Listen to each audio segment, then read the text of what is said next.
You just got to build relationships. Hey everyone, this is Jim Lupkin. Welcome to the Jim Lupkin Podcast. And this is all about the relationship economy. So let's just dive right in. I have an amazing guest with me today, Bill Brasso. And I've known Bill for a little while now. And let me give you a quick bio on him, because anyone that is living a similar life is going to want to listen in, because you're going to get some real solid golden nuggets. Bill is in the Phoenix Valley area, small business owner of a video production company and a podcast company. And Bill's background is incredible. He has a fantastic background when it comes to video production. I brag about this all the time, but he's made this short film that actually made it to Hollywood. Amazing, which tells you how good his video production skills are. And podcasts. He has 2 beautiful studios in Mesa, Arizona. So if you need a podcast, get in here, because it'll be world class. And he is so passionate. It's, it's interesting too. He'll tell me something about podcasts or about video. And because I've been an entrepreneur for 30 years, I like to challenge. And I challenge him. And then no sooner do I challenge him, a week later, it gets validated from some other source. And then I send him a text. I'm like, oh, I guess you were right, because you taught me this one thing about podcasting. I'm like, oh, I don't know. Are you sure? And then a week later, one of the biggest podcasts on the entire podcast world, the guy is there saying, our most popular podcast of all time was because of this. And I started laughing. I go, that's exactly what Bill told me. So you obviously are a genius when it comes to podcast and video production. So thanks for being here. Yeah, absolutely. Thank you for having me, Jim. Yeah, I've been around a little while. You have. So let's jump in. I mean, this show is all about the relationship economy. You're a small business owner. And so let's just speak high level first, and then we'll break it down. What is when I say relationship economy, what goes through your mind? That's a great question. Obviously you and I have talked about this before, and I've been exposed to that term ever since I met you, pretty much. Before I met you, I would have thought of it as cheesy and not conducive to business, right? I'm just being straight up with you. But since we've been working together and I've been exposed to what the relationship economy actually is, I see the just tremendous benefits of it over a transactional economy. Because I've always believed in building relationships, but I never made it the priority. The priority was always the transaction. And I never realized the negative impact that has on your business. It's unbelievable. In a business like mine, finding and keeping new clients is paramount. I mean, I think a lot of businesses are that way, but we're not a cheap ticket here. We're not hey, you're coming in and buy a $2 widget, right? We're a high-end podcast studio, and so we offer a niche service to a niche group of people. And it's very important for me to keep these clients. And ever since the relationship economy discussions that we've had, I've seen a dramatic shift, both in myself and how I perceive that relationship and how I foster it and I make sure it's a good relationship. But then also in my clients, which is great. I think they feel more appreciated, and they feel like they have a home here. So let's go a little bit deeper. This is a moment for us to just get really raw on some of the stuff you say, because some of the stuff we might not want to admit, especially publicly, because the amount of people that will be hearing this. But let's get raw for a minute on one thing you said. You used to do transactional economy. You thought you were doing relationships, but you were really doing transaction. You didn't realize how bad that was. Without saying names, give me some examples of how that actually happened. Because I think a lot of people might think they do relationships, but they're actually doing transaction. And so let's kind of bring this to light. Okay. So before, when I thought I was doing relationships, that relationship was they would come into the studio, we have our little talk, mostly how's the weather kind of stuff. And then we get right to recording, and then we have a little chat afterwards, and then they would leave. And that's what I thought a relationship was. I didn't really know much about the client. Like, I knew about their show, but not the person behind the microphone. Mm-hmm. But then once I started, and honestly, none of those shows are with me anymore. They held out for a while, but then, to be honest, if I made a mistake or, our editing team didn't get something out in time or something like that, I had no leverage with them because I didn't have a true relationship. I couldn't go to them and say, I'm really sorry about this. We will make it up to you. I did try doing that, but it didn't work. They say, oh, yeah, it's okay. And then next thing you know, I get a cancellation on their subscription. Since I've been focusing more on relationship building with them and actually getting to know them, asking about their family, asking about how business is going, how I can help outside of the service that I provide here in the studio, it's been night and day. And now when we do make a mistake or we have to change their studio time or something like that, it's well received because they know that I really care. That's huge. That is huge. I'm going to summarize what you just said in my own words. Big first golden nugget for this episode. If you take time to actually get to know someone like you would get to know a friend, that connection is a little bit deeper. They might not be your best friends because that takes time, takes years, but you at least know, like, and trust each other. Yeah. So when something does happen, you can call them and they're going to receive that information very differently. They're not going to receive it black and white. They're not going to receive it as a business thing. They're going to receive it as, Bill's a really good guy. He obviously tried. Something happened. We're all human. We make mistakes. Yeah, man, me and Bill, we're friends. Yeah, that's fine. Let's work it out. If you're in a transaction economy, that is not what they're thinking. What they're thinking is, oh man, they're just not that good. Let's see if we can find a better solution. Yeah, this is a waste of money. I can't believe that I spent money for this. Those kind of things, right? Yes. And they feel violated. So that right there alone, when you do a relationship type of mentality, you keep your customers longer. Yeah. A lot longer. Yeah. A lot longer. And you also get referrals because people want to refer people to something that's good. And even from a price perspective, there's so many studies out there that show if you have a good relationship, that means not just what you're saying, but it also means they feel they're really being taken care of.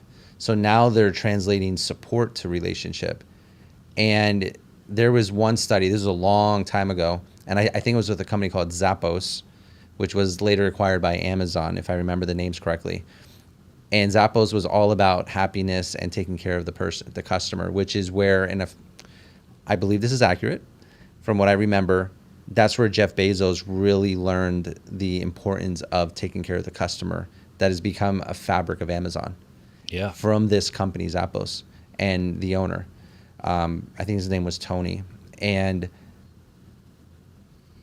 they found that when you really build that human connection, the level of support in their mind increases, that they're really being taken care of here. They will pay for that. And they found that they can charge 20% more than what their competitors were, and the people still happily paid it because they knew they were going to be taken care of. And being taken care of has value. That has a price. And so that's also what helps us with relationship. All right, let's go down memory lane a little bit. Okay. And let's talk about whatever pops in your mind. One example, we can do as many examples as you want, but things that you saw happen because of a relationship that you can trace back to helping your business. Even if it wasn't a deep relationship, like what we're talking about now, but somewhere along the road. I mean, besides me meeting you? I was thinking that actually. Yeah. Yes, I met you Yeah. through a mutual relationship, right? Yeah, which was awesome. So we had a show here that you were invited to be a guest on. This was the very first time you and I met. After the show, you were one of 4 episodes they were filming that day. So they were in here filming another episode, and you were wandering around, kind of checking out the studio and and then we had a pretty long chat. You're clearly farther along in business than I am, and so the relationship I had with the host of that show led me to you, which has changed both me and my business dramatically, right? So that's probably the biggest story I have about how a relationship changed things for me. Because since we've known each other, you've got me to think much bigger picture. Like, I thought that I was not thinking small business because I had a dream to be a $2 to $3 million a year company. And then I met you, and now you're talking about, billions. Yeah. And I couldn't dream that big until then. And so that, I think, is probably the best story I have of how a relationship brought, just excellent things into my life. So I'm going to add on to that because I had a series of relationships that happened that led me to you as well. And so let's see, how far do we go back here? This is actually 2 roads that came together into one road that brought me to you, all lined up with relationships. So one road was I come up to Arizona. A friend of mine, Rich, is in outside of Chicago, and he says, hey, if you want, pick me up along the way. I go, okay, I'll pick you up along the way. He was only joking, but he ended up coming to Arizona with me, and he ended up going to all of these events, and he ended up meeting a lot of wonderful people. And one of them was you, and also the people that end up doing the show. Now, this other road was a friend of mine that I've known for 15 years, Jason, and him and I had a relationship this whole time, authentic relationship, like what we're talking about. I asked him who acquired this company. He told me. I go, great, can you introduce me to those people? And it was the people that invited me on the show. So now I met both of them. I wasn't going out to any events because I was doing other stuff. So I asked Rich to make sure he connects with these people and make sure you get a good relationship with them. And then let's see where that goes. So now he had a laser focus on talking to the 2 people that end up coming on your show. And that's like 2 relationships come together as one. I end up having a relationship with your two guests. They invited me onto the show. Now I'm connected to you. We end up becoming friends, working together in business. It's all relationships. Yeah. It's all relationships. And with Rich, whether him and I ever did business together did not matter to me. I just focused on a relationship. With your 2 guests, Tab and Catherine, no matter if I ever do business with them or not, I don't care. What matters is that I actually have a relationship with them, and that when we see each other, we know, like, and trust each other. When I met you, did I want to do business with you? Of course I wanted to.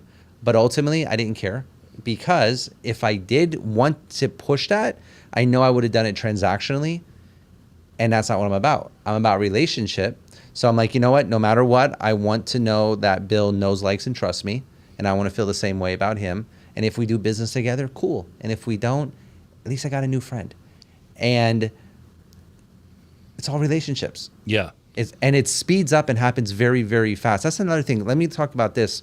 I want to get your feedback on this. When we talk about relationships, a lot of people think it takes way too long to turn a relationship into a customer, a referral, an investor, a new employee, a business partner. I mean, whatever it is, it takes way too long. Do you think it takes long? I used to. Mm-hmm. But not anymore. Because let me go back to the know, like, and trust thing. I think everybody that has been in business that has studied some, read some business books has heard of the know, like, and trust thing, right? But I think one thing that you changed for me was when you said they have to know, like, and trust you. But the other thing they have to do is they have to have a life opportunity that requires your service or your product. Mm-hmm. I never thought of it from that angle, right? Because in a transactional economy, you're pushing your product and service on somebody who they may know, like, and trust you, but you're pushing it on them, and they may not even need it. And that's a problem, right? And so you have to wait. You have to wait for them to need your what you sell. And so that, in my mind, I think, that's a great concept, but now I'm going to have to sit here and wait. And now my sales cycle is longer, right? So now I have know, like, and trust people. Well, the answer to that is find more friends.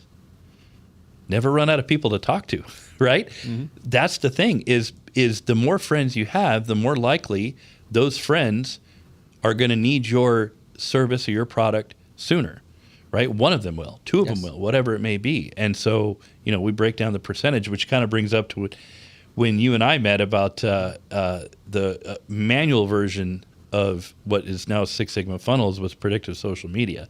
And I'm sure we'll be talking about that in a minute. But but yeah, I hope that answers your question. It does. So when you're connecting with these people and you talked about life experience, you said it perfectly. You know, like, and trust. But here's something else I want to add in. It's who you know, liking, and trust. If you just go out and do random people that aren't even really the perfect person that would ever use your service, of course, we don't mean building relationships that way. Right. You still have to understand who is your customer, who is the ideal candidate. So, for example, here in Phoenix, Arizona, I was told there's somewhere around 500,000 businesses in the valley. And let's assume that's accurate. Well, my target is business owners. If I don't talk to them, but I go talk to 500,000 people that don't own a business, it doesn't matter how much they know, like, and trust me, they're never going to do business with me. So the first rule is, when you're in the relationship economy, you're building relationships with the people that actually will do business with you one day. That's like the top of the relationship funnel. Yeah. You got to only connect with the people that are your ideal perfect customer. Now you focus in on them and do the know, like, and trust. And then that takes us to what you just said about the life experience. Now it's just a waiting game. As soon as they have a life experience, it could be tomorrow, could be 6 months from now, could be 3 years from now, but sooner or later, they're going to have a life experience where they have a problem and your product could solve it. If we're just in transactional mode, all we're doing is we're constantly shuffling through people for one reason. We're trying to find the people that are in the life experience right now in this moment. That is what transaction is we're just trying to find people that have a life experience today. So in one way, what is the difference between transactional and relationship? Transactional is 20 people. How many of you have a life experience? Great. I only want to talk to you. And now let me go find the next 20. Who has it? Okay, I only want to talk to you. Well, all of these other people, what are you doing? Yeah. You're just letting them go. Yeah. And in 6 months, in 2 days, a week, 3 years, they're going to have the life experience. Yeah. In a relationship economy, you're still looking for the people with the life experience today, just like in a transaction. The difference is all of those other people, you're not just throwing them out the door. Yeah. You're saying, you know what? I know you're not ready. Let me build an authentic relationship with you, because one day when you are, hopefully you choose me. That's literally the difference between them. Yeah. So you're still doing a transaction, and then you hit on that last part that was awesome. How do you do that, though? By never running out of people to talk to. As long as you always have a constant stream of people consistently every single day, you can keep building those relationships, and you're still getting the people that you would have gotten in the transactional. Oh, yeah. Yeah. And I think that's the number one problem of any small business. Shoot, probably even medium and some large businesses in the United States, is how do I never run out of people to talk to? Right? I mean, there's all these talks about funnels everywhere, right? Mm-hmm. You know, and well, you know, I got to keep that top of the funnel filled and everything. And that's a good thing, because I think businesses realize, wow, this is a major problem, and it's a major problem for a lot of people. So there are companies that stepped up and said, let's create a funnel for these people to bring in a bunch of people on the top, and hopefully they filter down. The problem is those certain funnels, anybody who's not experiencing that or having that life experience at that moment, they're kicking them back out of the funnel, right? And so then when you do marketing again and you're trying to fill now you got to go find those people again and put them back in the top of the funnel. And that just seems like a waste of resources. Yeah. Right? A waste of time, waste of money, because those funnel systems are not cheap. And they have somebody build it for you and get it working, and they're expensive. And a lot of small businesses can't own or they can't afford that. Right? So that means you can't afford to lose those people that are getting kicked out of your funnel. You can't. Yep. And so look at it as you got a big bowl of people. Some of them are ready to buy today. You are talking to them about buying, just like you would in a transactional economy. But everybody else, you're massaging that relationship, being authentic about it, not thinking transaction. And when the moment arises, they're going to end up doing business with you. And that sounds way better than constantly trying to find new people. And then when you're constantly finding new people, what are you doing? You're selling them on your quality, your price, but they're comparing you to 95 other products. It's fierce competition. Yeah. But if you have a relationship with someone, they may look at some competitors just to do a little extra check.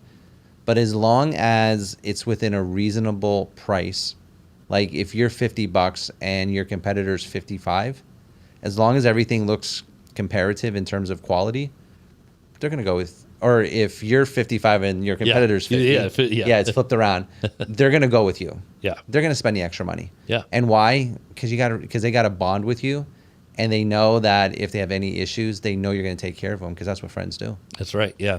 And I want to bring it to an analogy, or I just thought of this as you were talking. So for those of you who don't know, Jim loves being in the pool. And so the way I look at jacuzzi. The jacuzzi, right? Yes, I love being in a jacuzzi. Yeah. So what you're doing is you're keeping all of these people in a nice pool, and the water's perfect, and it's hot outside, so they like staying in the water, right? And you're keeping them happy. Maybe you're serving them drinks with umbrellas. I don't know, right? But then when they need to talk to you, or when they need something, they'll get out of the pool and join you in the jacuzzi and say, all right, let's talk about this. I'm going to need something here, Exactly. Yeah, I love that. Okay. I don't know. That might come across as silly. But Or frozen grapes. I had those once at a pool, and I'm thinking, why would you? But they were amazing. Okay, we're getting sidetracked here. All right, we're back. All right, so you mentioned Six Sigma funnels. So we talk about relationship. We talked about a lot of layers here. But I think some people still think, all right, yeah, this does sound good. I do like the idea of never running out of people to talk to. Now that makes more sense to me, that I can actually build relationships. Yep. Because I'll be talking to so many people so fast, so frequently, that, okay, I get it that some of them will be my customer, and that's going to be great. So I'll be patient and build a relationship with people because I just have a lot of people to talk to. Very few people can pull that off. Very few people can. Without an army of salesmen or salespeople? Very few. Yeah. So how do you do it?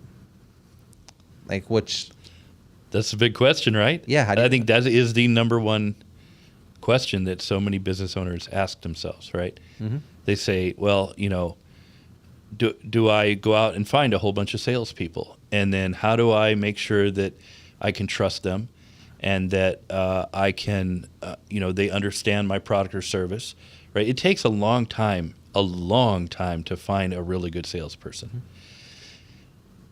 So, this brings up, like I alluded to before, predictive social media. So one of the things that made me want to understand you and your business philosophy and your systems better is when you started talking to me about predictive social media. And it wasn't until I saw the spreadsheet that you use because the other piece of this puzzle is the predictive results, right? Mm-hmm. And that's why you called it predictive social media, because You were showing people a way to build business on social media and get predictive results. So you put this in at the top and you get this in at the bottom, right? So you know exactly, and then all the checks in between, and you can adjust and you can figure out, where am I going wrong? Why is my conversion not high enough, right? And when you showed me that spreadsheet, it blew me away. But then the number one thing I thought was, okay, that's great, right? So let's say I need 50,000 in sales a month. Man, I'm going to have to spend, 56 hours a week on the phone with people, and I have to run my business. So now I'm going to have to go find a salesperson, right? And so all this started going off in my head, and then that's when we got into the discussion, how do we solve this problem for small businesses? Mm-hmm. And yeah, so I don't know if that answered your question. It does. One thing, and for people who are listening, predictive social media is a manual version of what is known as Six Sigma funnels today. Six Sigma funnels is the technology version of predictive social media. So predictive social media was almost like a certification that you can learn, and then you go and do all the work, where you never run out of people to talk to, connect with 30 people a day, build relationships with all these people, get a predictive result for every 5 relationships you turn into 1 customer or referral. And that way, this whole idea of building relationships is systematic. That was the manual version. Get certified, learn how to do it yourself, go do it. It has Six Sigma behind it, which gives it the massive credibility, because I was friends with the creator of Six Sigma and he taught me how to do it. The problem with the certification side was it worked. Very, very successful for a long period of time. The problem is the amount of time you have to put into it. And if you're a small business owner, while it may work, you still got to run other stuff, operations, finance, employees, etc.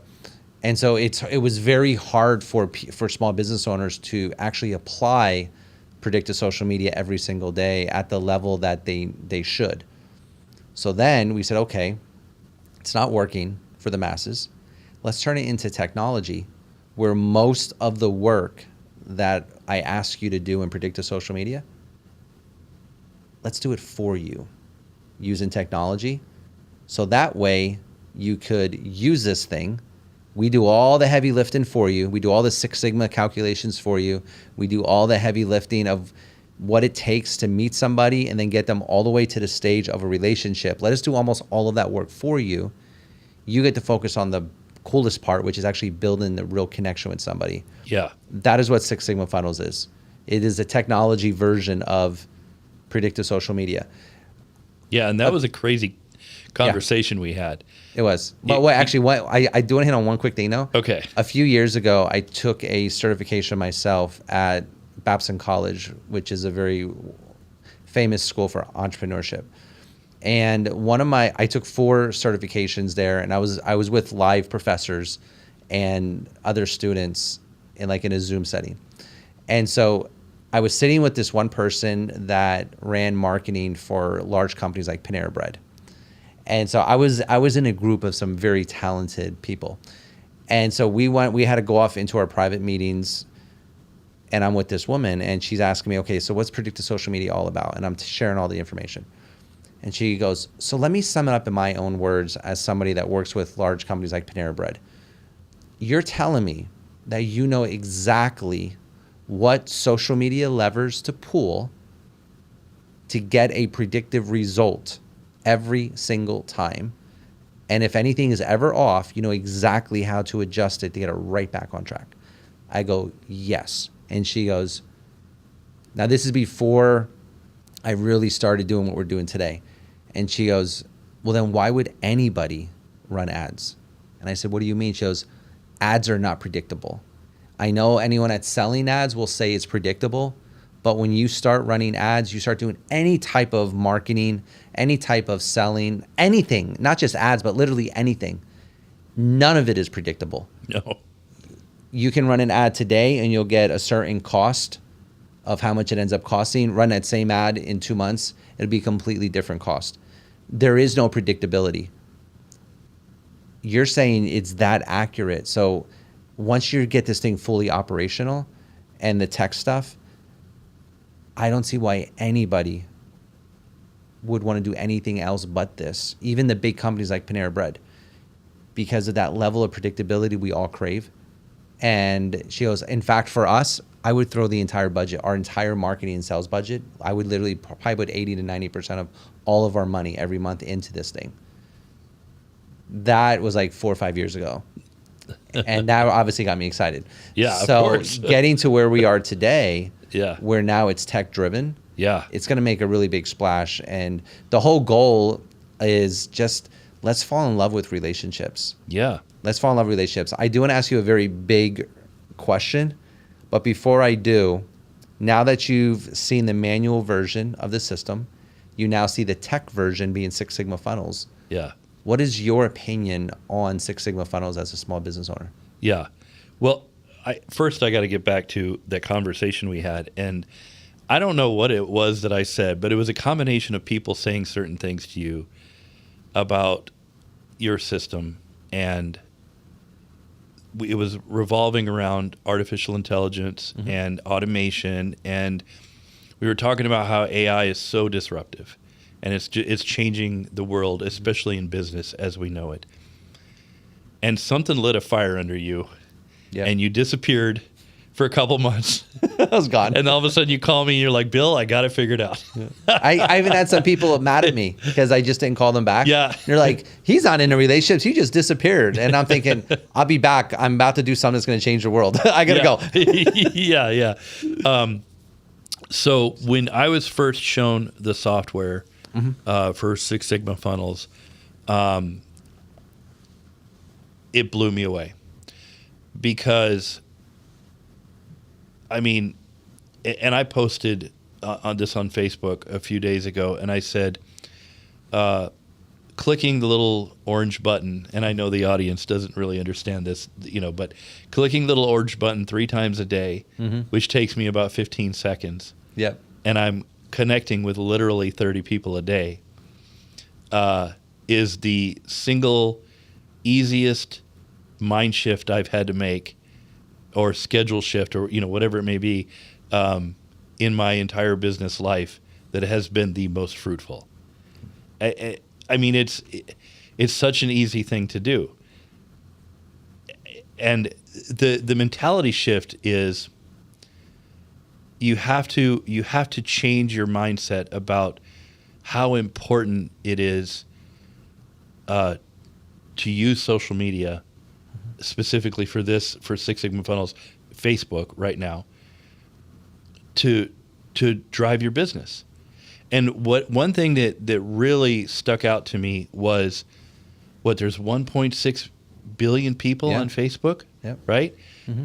And Facebook has features in there where you can filter through all those 1.6 billion people and find your ideal client, right? So that's step 1. And that's not that hard. It's really not that hard. And then step 2, the software builds a list of all those people for you, and then you hit that orange button 3 times a day, and it starts sending out friend requests and instant messages to these people, and now you're connecting with them like crazy. Just the thought of that blows my mind. And I'll be honest with you, before this, I was never really very active on social media, and I never saw it as an effective means to gain customers. The biggest reason was it's a vast sea of people, right? And I was like, where do I even start, right? But then ever since I've been using it, and now I understand Facebook a little better, and you don't have to be a Facebook guru to use it, but you do have to know a little bit, right? One thing is you got to know who your customer is, right? Yes. But it changed everything for me. Why exactly would anybody run an ad? Let me tell you about ads. So about 3 months before I met you, I was going to hire an ad agency. And it was going to cost me, I think it was $1,200 for them to just develop the ads. That was no budget. That was just them putting, I think, 3 or 4 different ads together for me to run on different social media platforms. And then they said, you need to run $600 to $800 a month in ads. and it may not bear any fruit for 3 months. So I'm almost $5,000 in the hole before I have one customer. And I'm like, that's not sustainable. I can't do that. And they're, once the ads are up or going, and once we figure out the text that needs to be on there and the images that are performing and this and that, you'll be okay. And I thought, who has the budget for this? And you know what? What the ads look for, they're looking for people that are in a life experience right now. Those are the people that will click on the ads. Yep. If they're not in a life experience, they're not going to click on the ads. So they have to spend all this time tweaking the text, tweaking the images, tweaking whatever they're doing for the sole purpose of getting that one very specific person excited to click on yours. So it's a very narrow niche on who they're actually even looking for. They're not just looking for everyone here that's into podcasting. They're looking for everyone here that's, yes, into podcasting, but also thinks they need podcasting today. So that pool gets even smaller. Yeah. And so that's why they got to do all the testing. Yeah. And, I want to say one thing that's really important. I'm not against ads. I'm not against anything that costs money. What I am saying is relationships must be your primary focus to grow in your business, not advertising, not any type of marketing or sales thing that you can say to me right now. None of that is more important than relationships. You have to have relationships as your primary focus, as long as you have a system like a Six Sigma funnels, because you got to get predictive results or it's going to be like a yo-yo and you're going to get frustrated. If you have winning solutions with ads, with social media advertising, with SEO, with some stuff coming up now with AI, with doing flyers, going to networking events, if you have a winning solution with any of this stuff, keep on doing it. Yeah. If it's working. But don't make it the focus. Make it the secondary or the third. The first got to be the relationships. And there's so many reports out there that show that 9 out of 10 people trust a friend over any type of ad. So that just shows you that you got to make it your focus. So the key here is make it your focus. If you want to do any sort of ads or anything else that's working for you, don't just do things with hope. But if it's actually working, make it a secondary. Just like long time ago, back in the day, I was talking to someone the other day about this. Long time ago, 15 years ago maybe, networking events was the most important. Then your secondary was Facebook, LinkedIn, and other stuff. That was 15 years ago. Today, it's suicide if you do that. And I will challenge anybody to that. The only ones that do great are the ones that are amazing networkers. But unfortunately, that's less than probably 3% of the people. Yeah. Today, here's how you thrive with networking. You make relationships on social media your focus. You'll connect with people, 30 people a day. Then you do the networking events as a secondary. So when you're meeting all these people through Facebook, you say, hey, are you going to this networking event? I'll see you there. That's how you use it. Then when you go to these networking events, they'll be explosive for you because now you're walking into an event from not knowing anyone to maybe 6 people waiting to see you. And now you're having great conversations, speeding up the relationship. And then they're like, oh, hey, let me introduce you to my friend Dave. Let me introduce you to my friend Tina here. All of a sudden, you walk out with 15 new connections. And you're like, whoa, what just happened? It's because you use relationships on social media as your driving force and then the networking events to empower them. That's the way that networking needs to be done today, which then brings me up to just one more story. Last week, someone said to me, I hate social media. Now, this is after I told them everything that we can do for them. They go, I hate social media. But I can tell she was very interested about Six Sigma funnels. So she goes, well, first, I guess I got to tell you something. I hate social media. And I go, and? Because I knew she liked the idea of Six Sigma funnels. She goes, I go, and? And she goes, and it seems like I just been doing it wrong. It seems like there might be a way to actually do social media right with relationships. And that's what gets me excited because it seems kind of common sense. And like what you were saying, Bill, it seems common sense that there's a lot of people here. So there got to be a way to make it work business-wise. What am I doing wrong? And that was also a good example to kind of double down on what you're saying. Yeah. Well, and the fact that I brought up, the 1.6 billion people before, I've talked to people about Six Sigma funnels, and I'm like, you need to do this for your customer or for your business. They said, well, I don't build my business on Facebook. I said, okay, what do you do on Facebook? Well, it's for pictures of my kids and this and that. And I said, that doesn't have to stop. But to be honest, if you have access to 1.6 billion people and you get that narrowed down to your perfect customer, and maybe you gain 5 new customers a month just because you decided, you know what? Yeah, Facebook, I like to use it for my kids, pictures of my kids or to stay in touch with friends. But also, I'm going to use it for business, and I'm going to use it to grow relationships outside of my small circle. And now I'm tapping in and I'm getting 5 customers a day. Why wouldn't you do it? You don't have to change your posts on Facebook. People love to see the personal stuff about. You talk about building a relationship fast. Post about your kids, man. Mm-hmm. The parents come out of the woodworks, right? They love that stuff, know? And so that's one of the things that surprises me when I hear that from people. I'm just like, really? You don't want to do this because you don't see Facebook as a way to, or really any social media, as a way to build your business. Yeah, it's weird. So let's bring this all together. Yeah. Big question for you. Okay. This is about the relationship economy. What if you're here in the Mesa, Gilbert area? Let's just say the whole Phoenix Valley. So we have Phoenix, Scottsdale, Chandler, Gilbert, Tempe, Mesa, a bunch of other ones I missed. But this whole entire valley. If every single business fully embraced the relationship economy, where they made relationships their number one focus, everything else was secondary, and they really took it to heart and really focused on that, what do you think would happen in this city?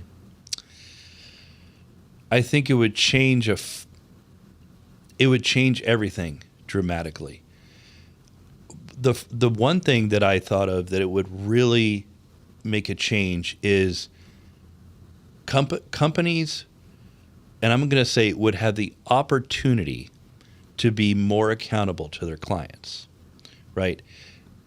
It would do nothing but push innovation and inventions and technology and everything forward. Because when you're doing something for a friend, for somebody who you have a relationship with, that is, you're going to put more time and effort into it than just doing something on a transaction base, right? And I'm going to take an example of a buddy of mine who has an auto shop down the road.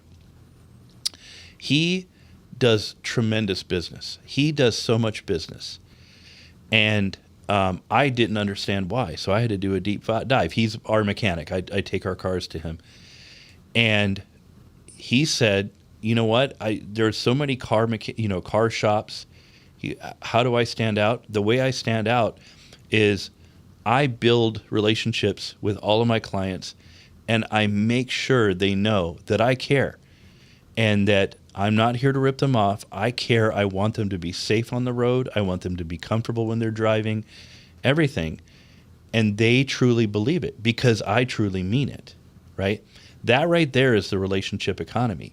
If you go down to the, any of the chain car mechanics, right? And I won't name any, but they're interested in what's wrong with your car, how much, this is how much it's going to cost, this is how much time it's going to take, and then they drive it out of the bay and you're off, right? And whatever.